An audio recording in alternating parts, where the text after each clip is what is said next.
Hello, Justin Rowan. Welcome back to the CelticsBlog podcast. I gotta say, I came into the trade deadline saying one thing and one thing was certain, that even though the Celtics probably wouldn't do anything, the Cavaliers would be way too cap-strapped to do anything. The Raptors would be in the same boat. I didn't see either of them having any flexibility to do any moves unless they were going to part with the Brooklyn pick or Kevin Love, which seemed unlikely. But here we are. The Cavaliers have a whole new roster. So what better way to celebrate that than talking about it here with you? We all saw the deals flying through on the screen as Woj blew up the Twitter feed around 12 o'clock my time. What was going through your mind when you saw these moves come through? Well, at first I was a little frustrated with the Lakers trade. I thought that the Cavs gave up too much for that return. I do like the pieces they got back individually, and Isaiah Thomas was a cancer to the point that you just had to dump him no matter what it was for. Mm-hmm. If they couldn't find a trade, I would have advocated buying him out. But at the end of the day, when you look at the net return on what they traded out and what they received, it's hard to not be happy with this. I feel like it's a good middle ground for the team.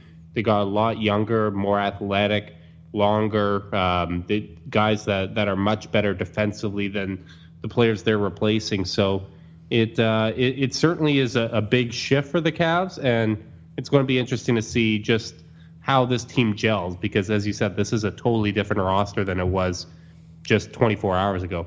Looking up and down the starting lineup, you got George Hill, J.R. Smith, LeBron, for the foreseeable future, probably Larry Nance, and then Tristan Thompson, of course. So by and far a better defensive lineup. It seems like these role players that they brought in are going to fit better around LeBron James. But there's mixed reactions. I'm surprised. I mean, you dumped Isaiah, Fry, Rose, Crowder, and Shumpert, as well as Wade, with a pair of picks. And then you're bringing in Hill, Clarkson, Hood, Nance. I feel good about that. These are good, underrated players who play both ends of the floor. But I see people who are saying the Cavaliers didn't get that much better. How much better do you think the Cavs got in this trade?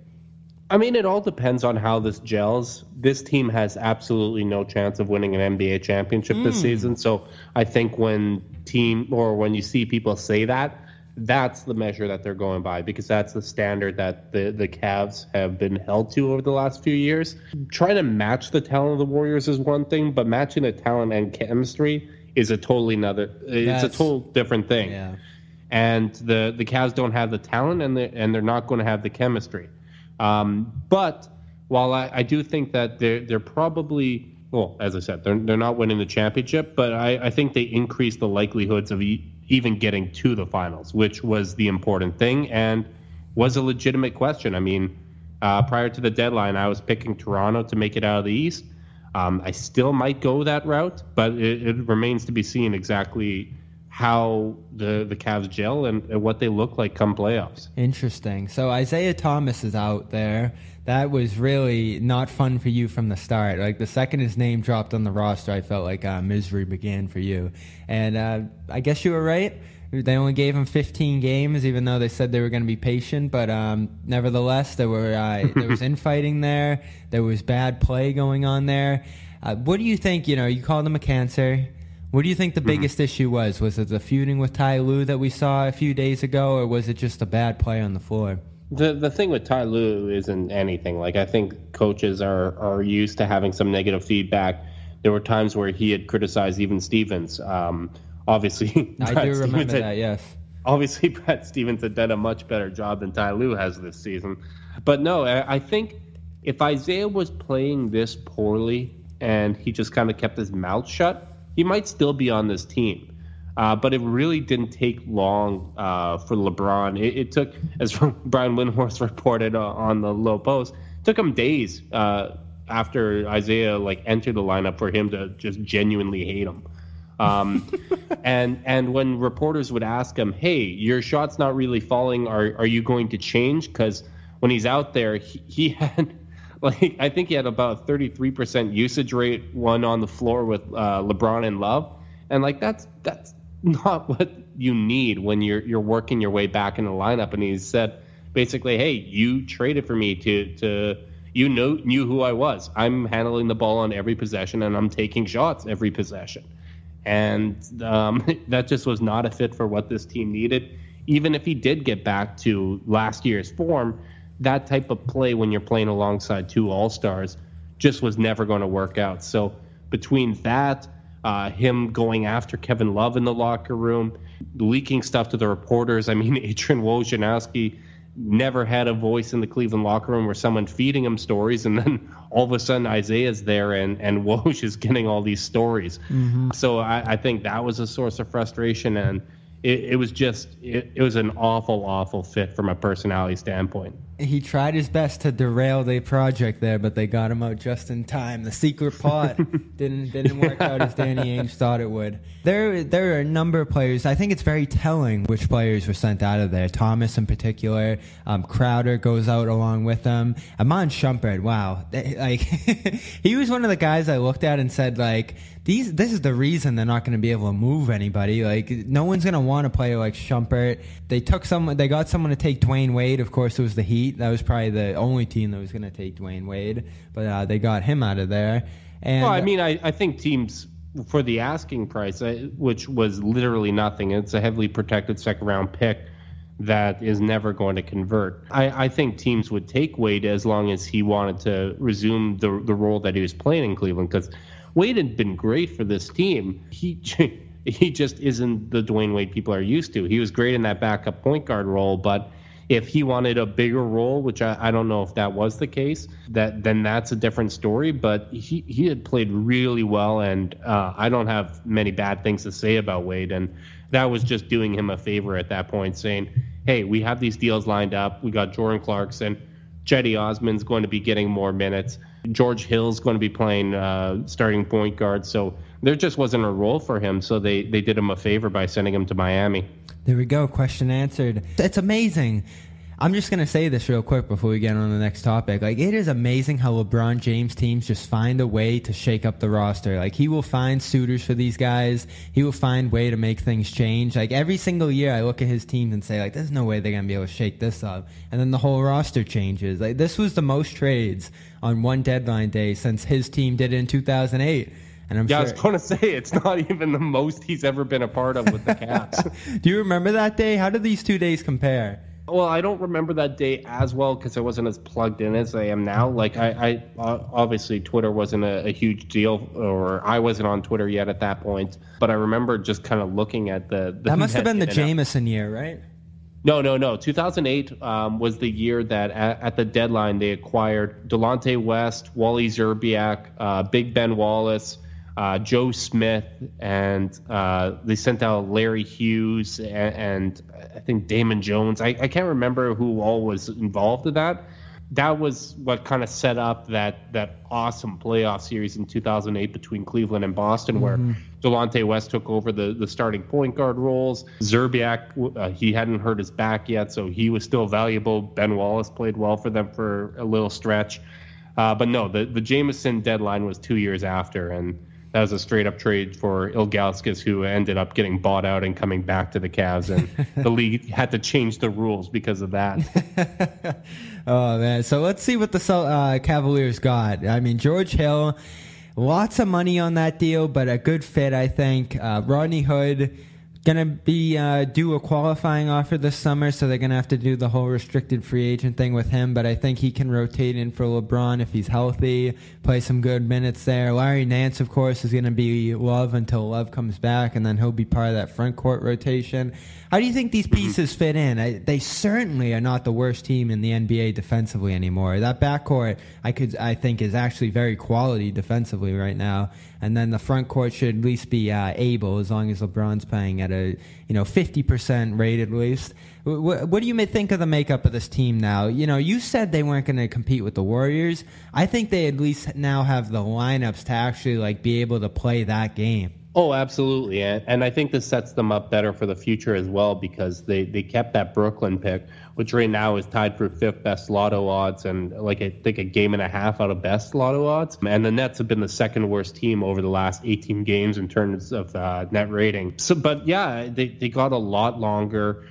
George Hill, as you said, that's a great fit defensively. Larry Nance, I think he's going to play a lot of small ball 5 with the second unit, kind of that pace and space lineups. Oh, he's going to be great with LeBron. He is going to be fantastic.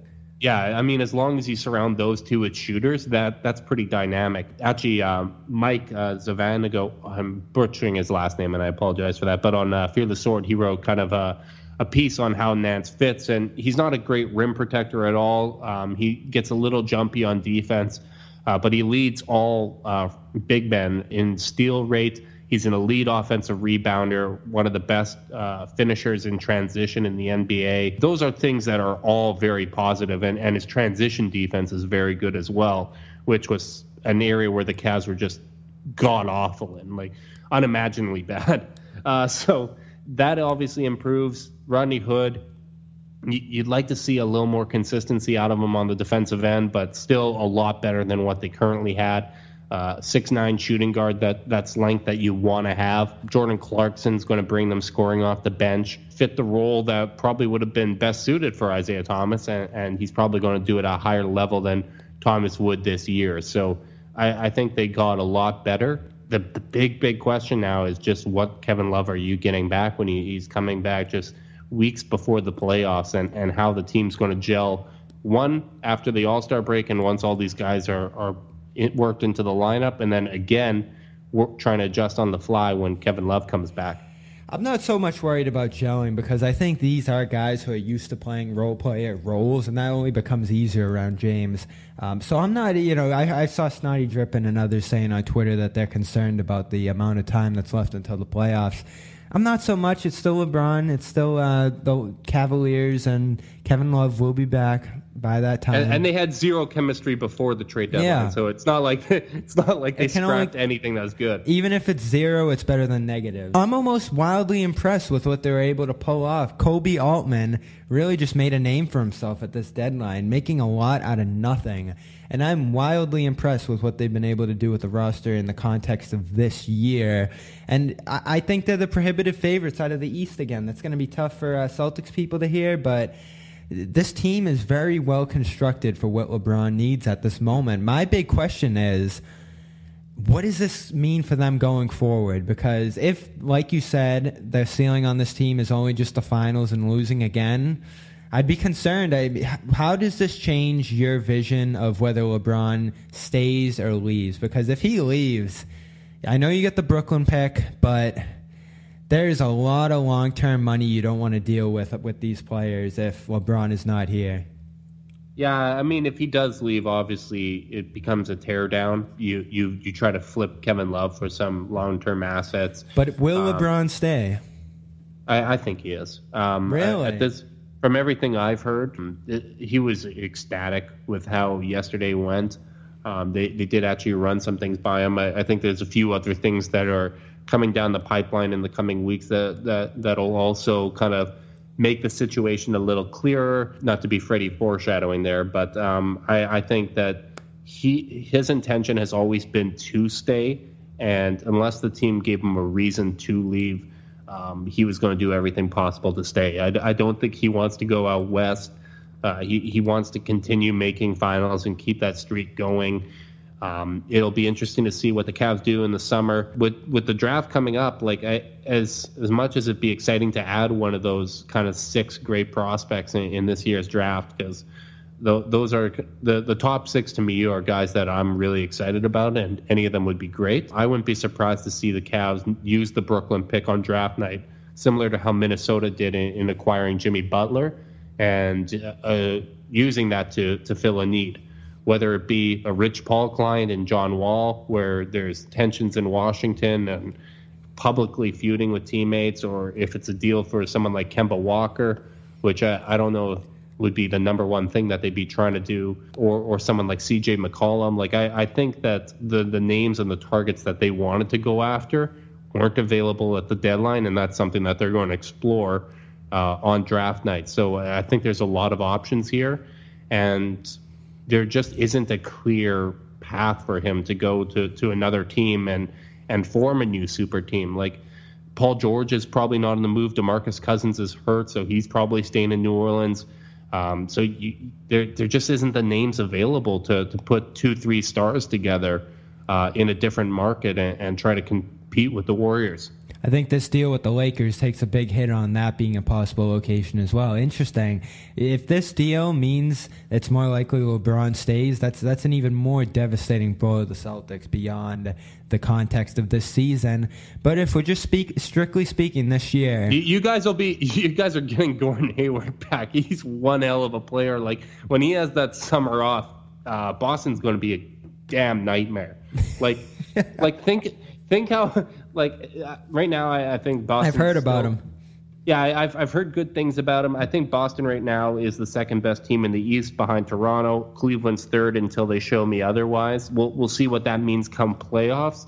But the fact that they're this damn good without Gordon Hayward, who in terms of net impact might be their best player, I'm obviously a Kyrie guy. I'm a big fan of his work over the last few years.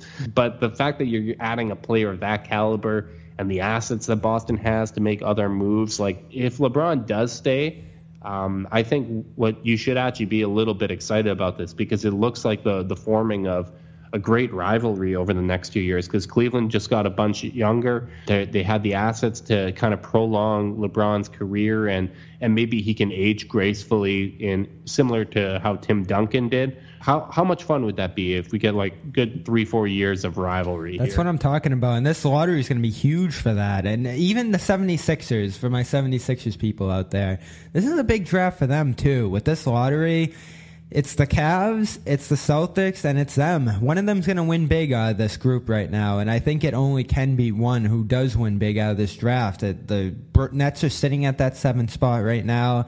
Lakers are up to 11, so that's good for Philly. Tied in the 5th spot in terms of games back. I'm just reading what I see on the screen right here. Come on.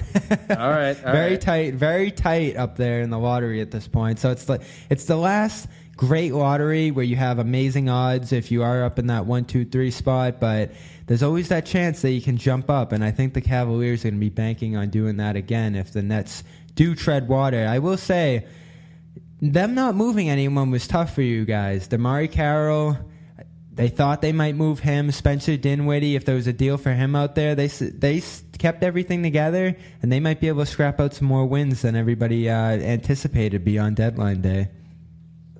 Yeah. I mean, the best news there, losing Tyler Zeller for nothing kind of hurts them a little bit, but that's not the end of the world. Jahlil Okafor, if he's getting more minutes, that's going to hurt them. And the blessing is D'Angelo Russell's back.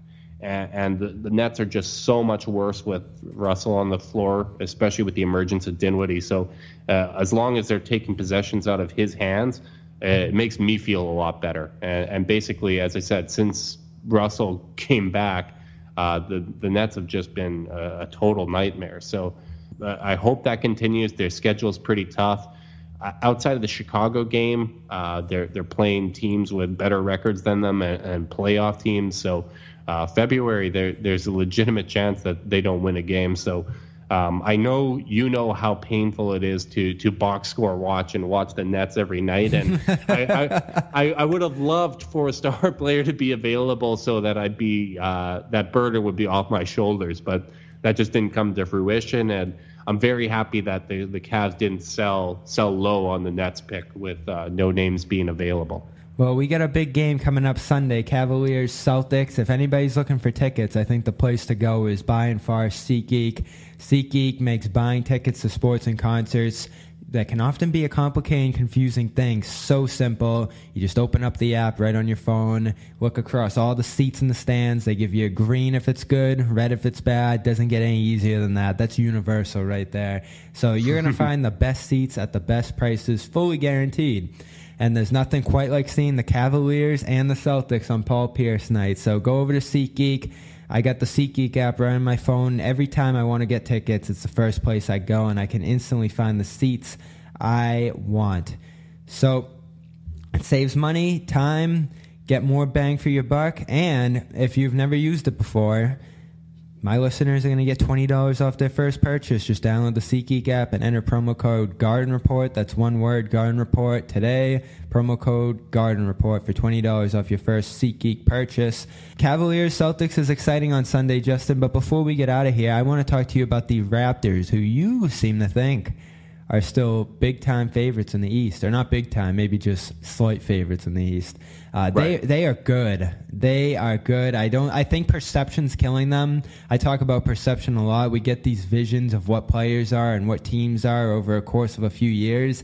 And a team like the Raptors that really didn't change much isn't going to get the benefit of the doubt of being any different. But this year they are. They play great defense, amazing offense, top 3 offense in the league. And they are deep. The Celtics just played them the other day, and the bench that the Raptors have made the difference in that game. They've drafted well. They have flipped the system upside down. They're spreading. They're motioning out. Jonas Valanciunas is shooting threes. DeMar DeRozan is shooting threes. I like what I see there. So from a Celtics perspective, I think people know what to look for now that we've seen those two teams play. How do you think the Cavaliers match up with them? I think that they took a step in the right direction when it comes to how they match up against Toronto, because what's worked in the past is trapping the hell out of Lowry and DeRozan and forcing other guys to make decisions. The problem is the Raptors, I think the last 2 years, they were like 29th and 30th in like total team passes. Like, it was remarkable that they had an offense as good as they did without moving the basketball. But that's completely changed this year. You have all these other guys that can initiate the offense. Fred VanVleet, DeLon Wright. DeLon Wright, my God, that he has some of the best hands in the NBA. Like, he's just so long. He can switch. He doesn't turn the ball over. And they just have a lot more basketball IQ than they've had in past years. So I think adding length is really important, and it's going to help them match up better against Toronto. But, I mean, they're a top 5 team both offensively and defensively when it comes to their efficiency. And this is a different basketball team. They're smarter, they're longer, they're deeper, and they're playing better basketball. So I know a lot of the names at the top are the same, but they've really done a good job using the G League, developing guys, and those guys are stepping up now. And you're Canadian, as some people know. I want to ask you before we go, what do you think? How do you think the Raptors Finals would be for the NBA? Like, I know, when the Spurs are in there, great team, but doesn't draw a lot of interest. How do you think Canada would react to a Finals Raptors team, or even just the general NBA audience in general? Would changing it up from LeBron have a positive or negative impact, you think? I definitely think it would be a rallying point. I think a lot of people up here just would love to see Toronto on that stage. There is like right now they're more of an Ontario team, like within their province. That's where you see a lot of the attention in Toronto. Outside of there, you see more support for other teams, because Toronto's kind of like the New York of Canada. Like, there's a superiority complex that makes it tough for the rest of the country to relate. But I still think it'd be something that they'd rally behind, similar to how the country rallied behind the Blue Jays when they're good in baseball. And I do think it would be very positive, especially if they do beat a Cavs team. Like, beating LeBron in the playoffs, going to the finals, even if they get smoked by the Warriors, which they likely would, that'd be a big time achievement for that franchise. Let's see what happens. Raptors, Cavaliers, Celtics, big race to the finish coming, and Justin Rowan's here to let us know all about the Cavs and Canada. You can follow him on Twitter at CavsNada, and he will continue to be a regular here on this show, I'm sure, as long as the Cavaliers and Celtics are both good. Unfortunately for you, Justin, if LeBron leaves, we're probably never talking to you again, but I'm sure you'll enjoy the times you were on here in the meantime. Thank you, man. No problem. Thanks for having me on.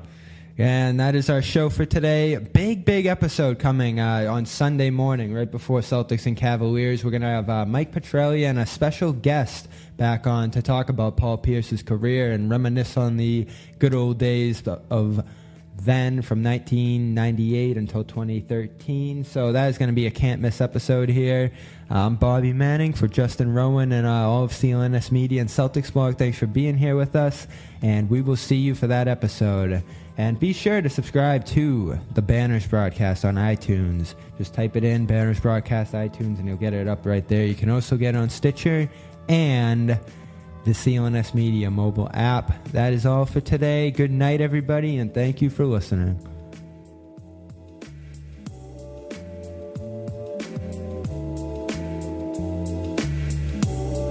Reunion Arena in Dallas, where the Mavs and Lakers are playing tonight, was built in 1980. Now, you couldn't ask for a better facility. It's easily accessible, has all the comforts of a theater, and there isn't a bad seat in the house. But for some reason, there are those who prefer the Boston Garden, mostly those who wear Celtic green. What is so special about the Boston Garden other than the fact that it's 1,000 years old? Let's take a look. First of all, a garden it's not. It's a train station, really. One flight up and you're on the fabled parquet floor. Now, before you get all misty-eyed about the parquet, take a closer look.